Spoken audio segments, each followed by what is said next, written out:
தங்கை சோகத்தோடு நந்தவனம் சென்று உன்னுடைய சோகத்தை ஆற்றிக்கொண்டு வாமா என்று அனுப்பி வைத்து அந்த நேரத்தில் உன்னுடைய சகோதரன் தகாத முறையில் நடந்திருக்கு.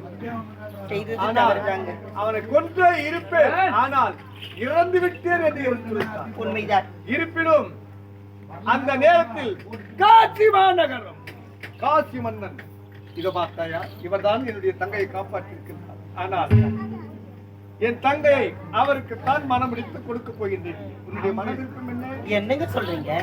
திருமணமா அவனுக்கா? இது நியாயமா? என்னங்க அவ குழந்தைங்க, இன்னமும் குழந்தை தனமா தான் இருக்கா. அவளுக்கு திருமணமா? கல்யாணம் எல்லாம் வேண்டாங்க இப்பொழுது, இன்னும் காலம் போகட்டும், அதன் பிறகு திருமணம் செய்து. அலங்காரி, 80 வயசு ஆகட்டும். நான் எடுத்த முடிவை யாராலையும் மாற்றவே முடியாது. எடுத்த முடிவுதான். திருமணம் நல்லதொரு முகூர்த்த நேரம் போய்கொண்டே இருக்கின்றது. டேய், கொண்டு வாடா மாலை.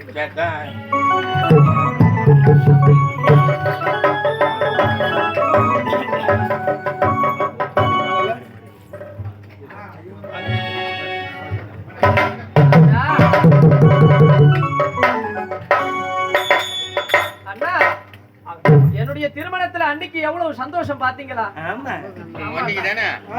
தாய் இல்லாதவள் தாய் போல் இருந்து நான் தானே திருமணத்தை முடிக்க வேண்டும். இன்னும் கொஞ்ச காலம் குழந்தையாகவே இருக்கின்ற நான் பார்த்துக் கொள்கிறேன்.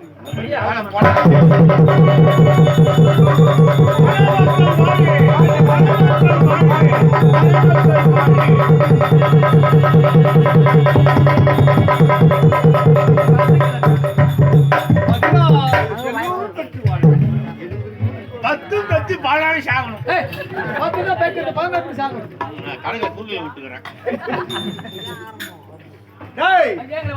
வாழ்த்துங்கள்.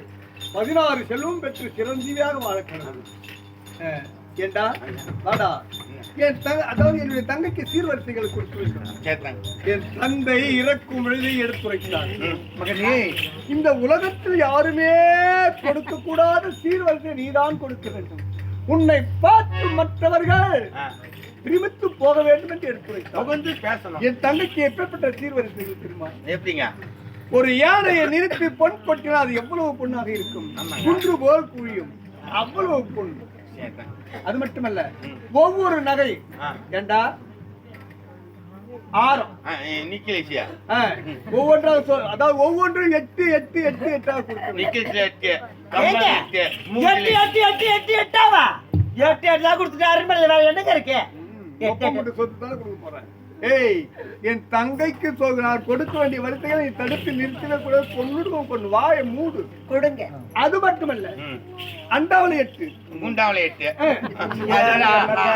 அன்னக்கூடல 8, தவளையில 8, குதிரையில 8, யானையில 8, ஒட்டகத்துல 8, எது 8 8 8 8 ஸ்ரீராவில 8, காட்டுல 8, ஒன்னு வீட்டுல போட்டுட்டோம், ஒன்னு வாசல்ல போட்டுட்டோம், ஒன்னு நடு ஊர்ல போட்டுட்டோம். அதெல்லாம் நீ சொல்லக்கூடாது.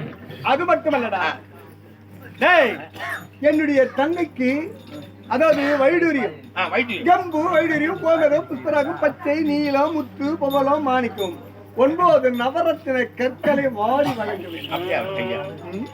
கொடுங்களா? கொடுக்காங்க. யாருக்கு கொடுக்க போறீங்க? ஏன் ஆத்திராருக்கு கொடுக்க போறீங்க?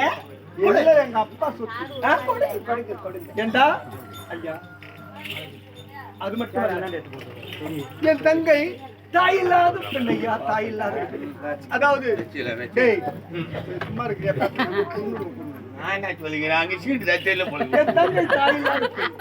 ஒரு பெண்ணுக்கு திருமணம் நடந்தால் போகும்போது, மாமியார் வீட்டுக்கு கணவனோடு போகும்போது அந்த பெண்ணுக்கு எந்த திருமணம் எடுத்திருப்பார்கள்? அதாவது அறிவுரைகளை எடுத்துரைப்பார்கள். எந்த அறிவுரைகள்? இங்க பாரும்மா, கணவனுக்கு நல்ல ஒரு மரியாதை கொடுக்க வேண்டும்.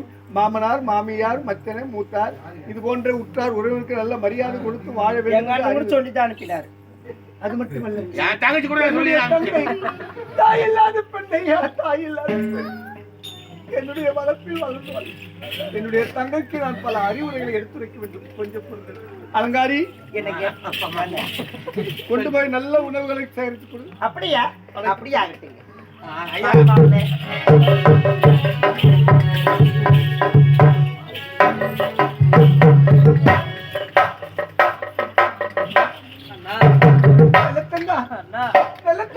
அண்ணா தாய் இல்லாமல் என்னை யாராட்டி சீராட்டி வளர்த்தாய் என்ன? இது காலமும் ஒரு நாளும் நான் பிறந்த நாள் முதற் கொண்டு உன்னை நான் பிரிந்ததே கிடையாது. எங்க நாம் தாய் தந்தை இல்லாதவர்களும் தாய் தந்தைவர்கள் இல்லாதவர்கள். உனக்கென்ற அறிவுரை நம் தாய் தந்தைகள் இருந்தால் எடுத்து கூறுவார்கள். ஆனால் நானே தாய்க்கு தாயாகவும் தந்தைக்கு தந்தையாக சகோதரனுக்கு சகோதரனாக இருந்தவருக்கு அறிவுரைகளை எடுத்திருக்கிறேன். கணவனே கண் கண்ட தெய்வம் என்று வாழ வேண்டும். கல்லானாலும் கணவன் புல்லானாலும் புருஷன் என்று மனதில் கருத வேண்டும். பிறந்த வீட்டுக்கு பெருமையும் புகுந்த வீட்டுக்கு புகழும் தேடி கொடுப்பது உன்னுடைய கடமையாகும். இன்னும் எல்லாம் மாமனார் மாமியார் உண்மை உற்றார் ஒருவருக்கு நல்ல மரியாதையை கொடுத்து நல்ல முறையில் வாழ வேண்டும். அண்ணா நல்ல முறையிலே எனக்கு அறிவுரைகளை கொடுத்து 1000 சீர் கொடுத்து எது கொடுத்தாலும் ஒண்ணு கொடுத்தால் என்னுடைய தங்கைக்கு போதாது. எது கொடுத்தாலும் 8 ஆய் கொடுக்க வேண்டும் என்று அனைத்து சீர்களையும் கொடுத்து என் அண்ணா எல்லா சீரையும் கொடுத்து ஒரே ஒரு சீரை மறந்துட்டு அண்ணா. ஒரே ஒரு சீர்வரிசையை மறந்து விட்டேனா? இந்த தங்கைக்கு கொடுக்க வேண்டிய ஒரே ஒரு சீரை மறந்துட்டு. அது எப்பேற்பட்ட சீரம்மா, எப்பேற்பட்ட சீர்வரிசை சொல்லம்மா. என் உயிராக இருந்தா எப்பொழுது உனக்கு தருகிறேன். அண்ணா அது எப்பேற்பட்ட சீர் தெரியுமா அண்ணா? பால் குடித்த பாலாடையும் பாங்குடனே தாரும் அண்ணா.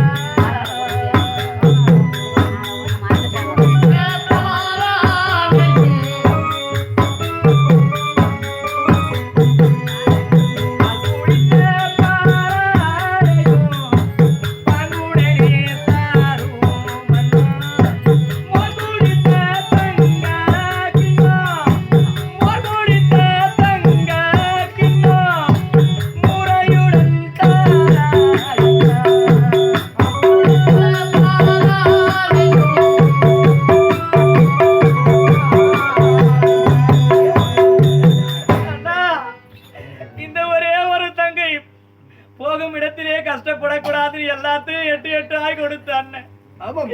நான் பால் குடித்த பாலாடையும் மோர் குடித்த தங்க கிண்ணமும் எனக்கு சீதனமாய் தர வேண்டும் என்ன. எதற்கு தெரியுமா? எதற்காக? இந்த பாவி வயிற்றிலே இந்த அள்ளி வயிற்றிலே ஒரு 60 பூத்தார். ஆனால் எனக்கு ஒரு குழந்தையானது தரித்தது. ஆனால் அந்த குழந்தைக்கு அந்த பாலாடையிலே பாலூட்டி என்னுடைய அண்ணன் எப்படியெல்லாம் என்னை ஆராட்டி சீராட்டி வளர்த்தா என்று உன்னுடைய பெருமையை சொல்லி நான் வளர்ப்பேன் என்ன. உன் பெருமையை நான் சொல்லி வளர்ப்பேன். எனக்கு தாய் தந்த முகத்தை நான் பார்க்கலன்னா உன் பெருமையை நான் சொல்லி வளர்ப்பேன். என் பிள்ளைங்க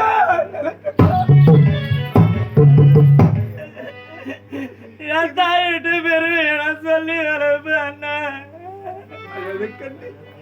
நீ அழுதாக என் மனது பொறுத்துக் கொள்ளாது, கண்ணே பொறுத்துக் கொள்ளாது. பால் குடித்த பாலாடை, மோர் குடித்த தங்க கிண்ணம், இதுதான் அம்மா. காவலர்களே,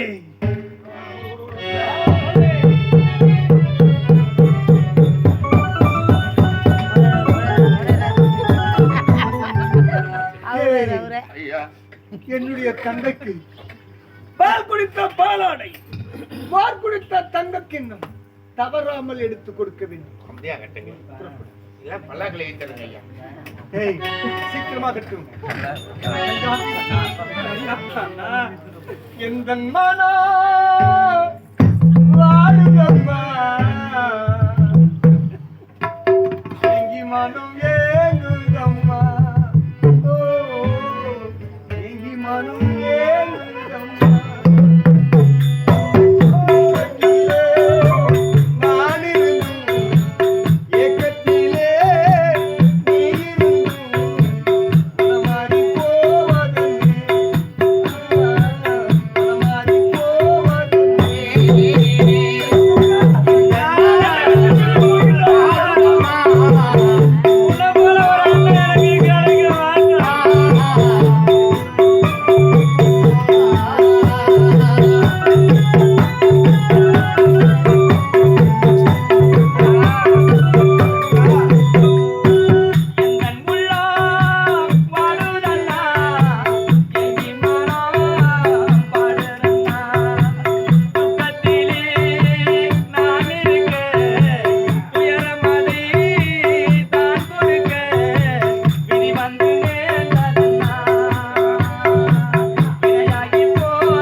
என்னுடைய பெயரை நிலைநாட்ட வேண்டும்.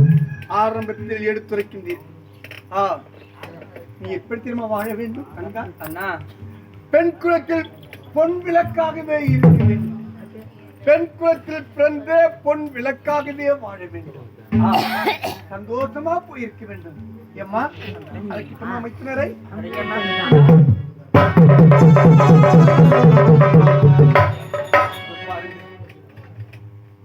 என்னுடைய தங்கை தாய் தந்தை இல்லாத அண்ணன் நான் ஒருவன் தான்.